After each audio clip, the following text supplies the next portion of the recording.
నమస్తే, నేను doctor G V Chanakya, endocrinologist, జన్ హాస్పిటల్ కేపీహెచ్బి హైదరాబాద్. ఈ మధ్య ఒకరు వికారాబాద్ నుంచి వాళ్ళ డాక్టర్ని తీసుకొచ్చారనమాట. తను ఇక్కడ సిటీలో ఒక హాస్టల్లో చదువుతూ ఉంది.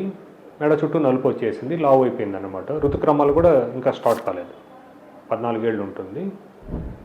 తర్వాత చూస్తే ఆ పాపకి హెచ్బిఏవన్సి అంటే షుగర్ 3 months యావరేజ్ వచ్చి అరౌండ్ 10% ఉందన్నమాట.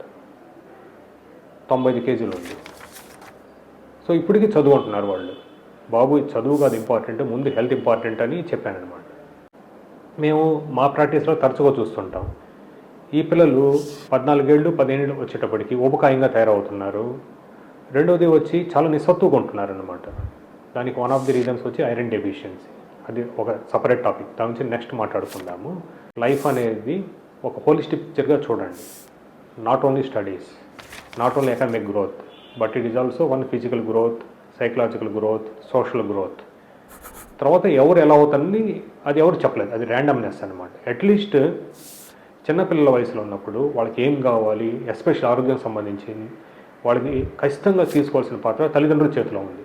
ఎందుకంటే తల్లిదండ్రులు ఏమనుకుంటారంటే, పిల్లల్ని హాస్టల్ వేసేసామా, లేదు కోచింగ్ సెంటర్ వేసేసామా, ఇంకా మన పని అయిపోయిందని చేతులు దులుపుకోవడం అనేది చాలా తప్పు అనమాట.